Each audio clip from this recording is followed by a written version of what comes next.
Fear. Fear is a scary thing. When you're a kid, teddy bears often makes you feel better. Or mom and dad laying in your bed to try to keep the boogeyman away. But as you get older, there are so many ways that fear show up for you, for all of us. And I don't think we talk about it enough as adults, especially as women. With me being over 50, which really is just a number, I'm trying to evolve and be more vocal with other women in regards to things like that. Because we tend to internalize and keep our fears to ourselves, and it shows up in different ways.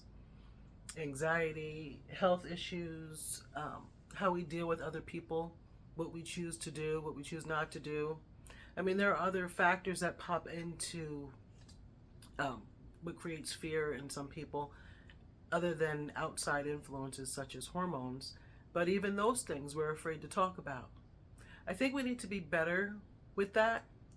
I wasn't planning on making a video today, but something came up this morning around 6:45. I got a phone call from somebody that I love, and they were very upset.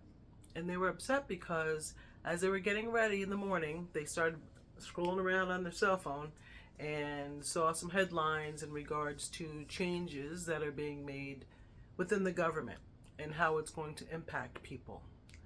And sometimes people's compassion and empathy, which are very good traits, go to that place of fear, because fear is an emotion that comes up over something that's unknown. Fear is false evidence appearing real.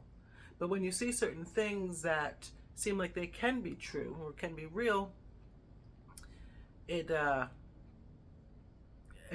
sparks an emotion. And usually it's a feeling of dread that you don't know how to compartmentalize and say, okay, this is just my head. For perfect example, the things that I was afraid about when I was a kid, it's totally different. I used to have nightmares about losing my parents, but those would come few and far between, or having a nightmare of someone breaking into our house, but those were nightmares. So I can say, oh, it was a bad dream. But as you get older, you start to be faced with life's realities.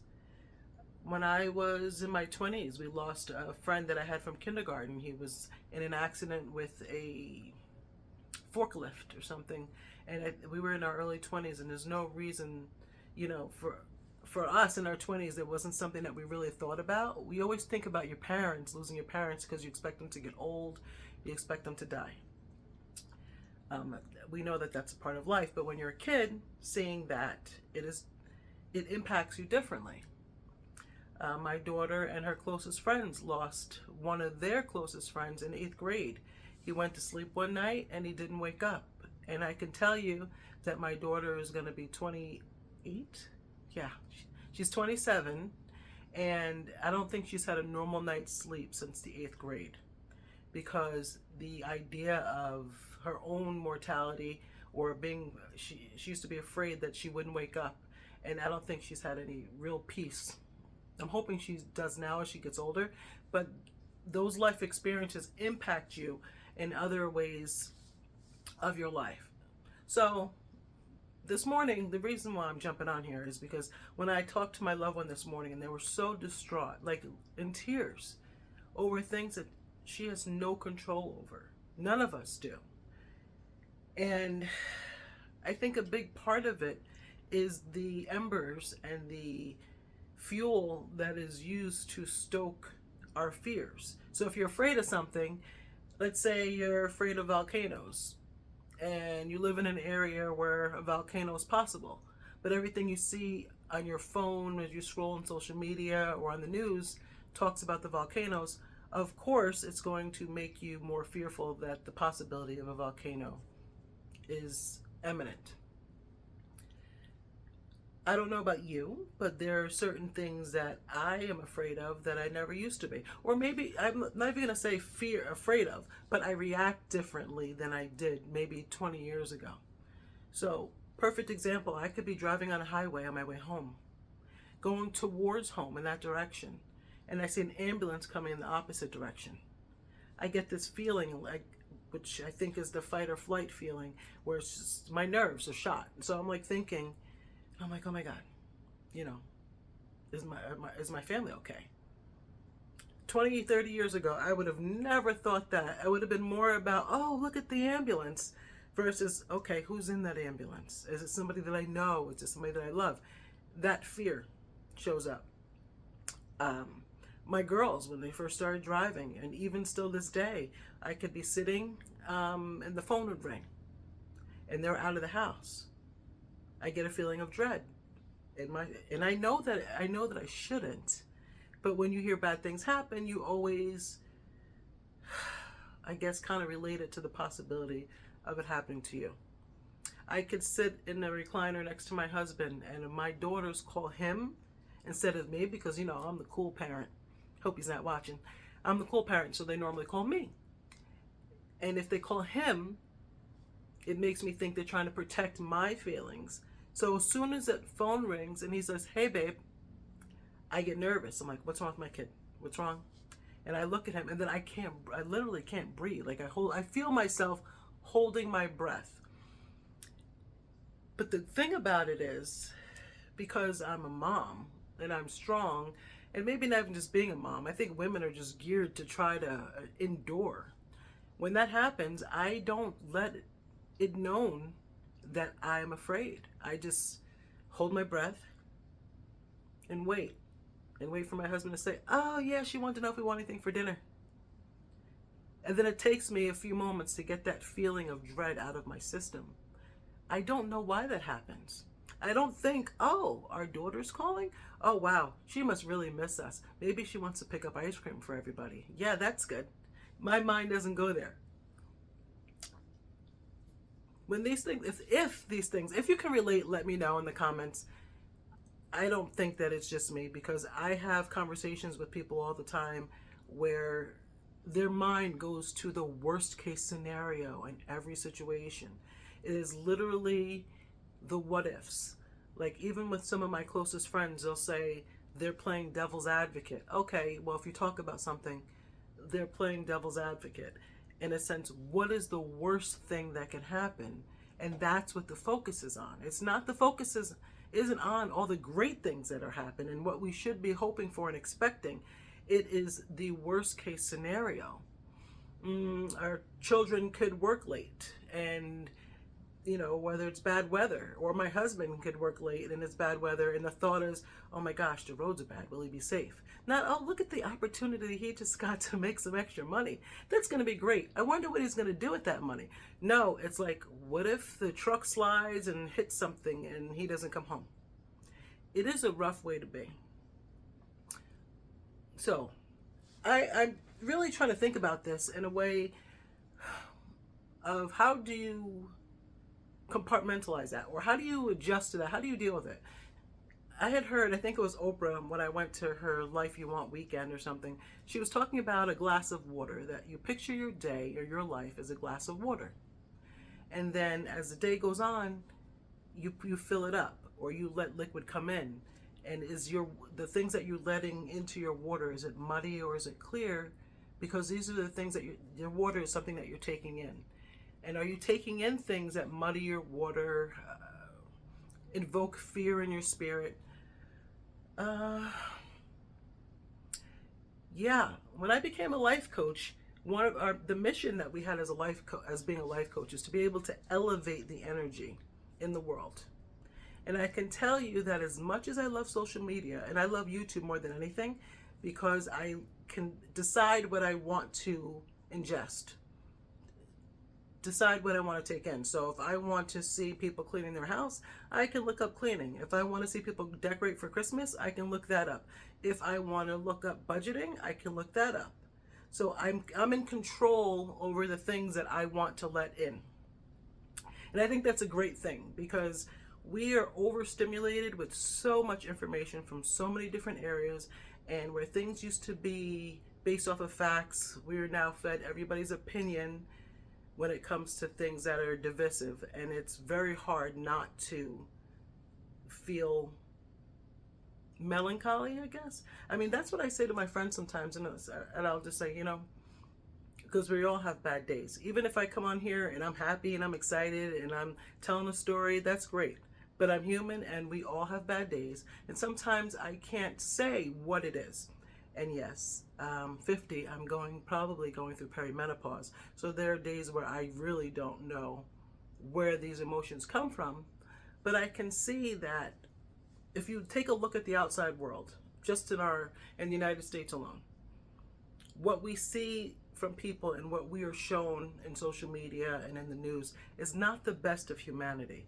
I always say when I hit the lottery, I'm going to start my own network of all the good things that are happening in the world, all the triumphs, all of the people taking care of their neighbors, all the community service, all the light and love and people trying to uplift things. And the ratings may not be so great because people tend to love, to see the roadkill on the side of the road, or, when you're driving on the highway and there's an accident and everything slows down because everybody's trying to look and see. I guess, I think in where I'm from, they call it rubbernecking. I don't know if that's the proper term. But anyhow, we're adults.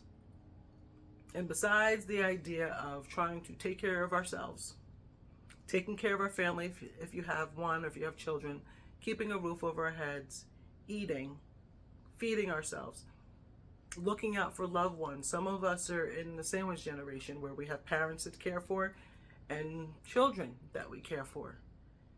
It's really hard to care for yourself and all that.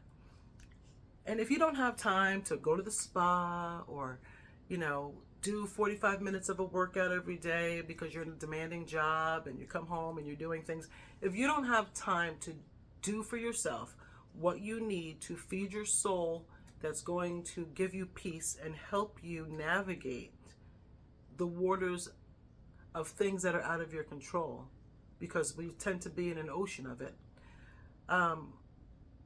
Try to make a decision on what you're going to allow into your life, into your soul, into your mind. Because if you start your day off with the worst of things, which is easy to find the worst of things, you're probably not going to have the best day. I think we all need to be informed, right? Ignorance is not always bliss. I think we all need to be informed. I don't think we need to be oversaturated, because we need to be able to have the clarity and the peace to show value to the things that we value in life.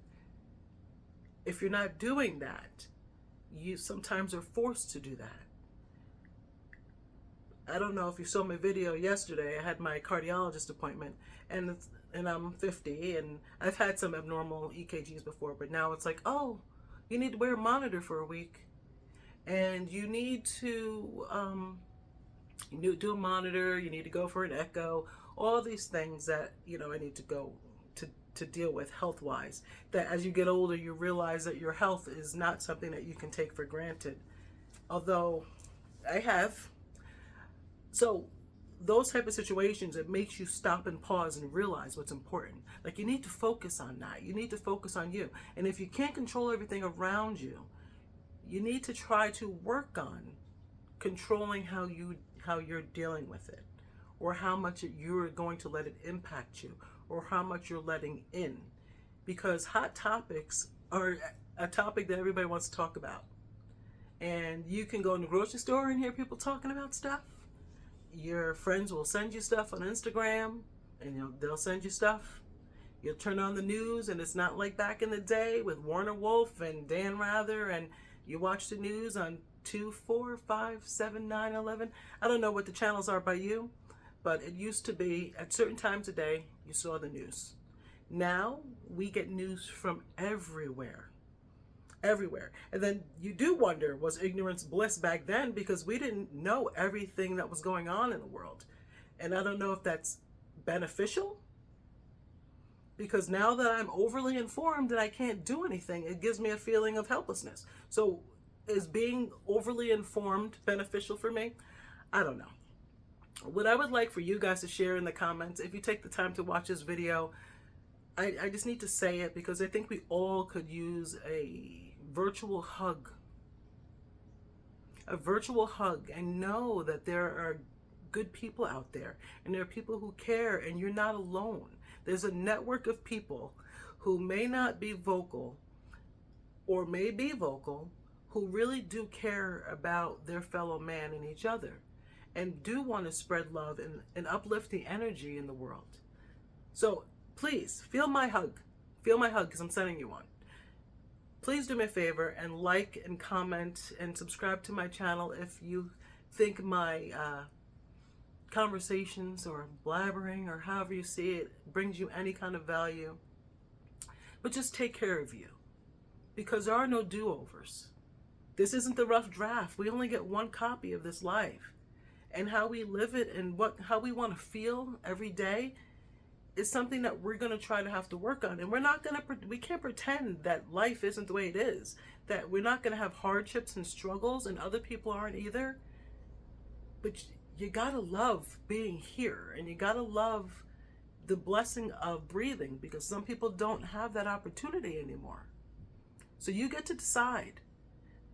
And I hope you choose peace for yourself, because if you can't make it be that way for other people, then geez, try to do it for you.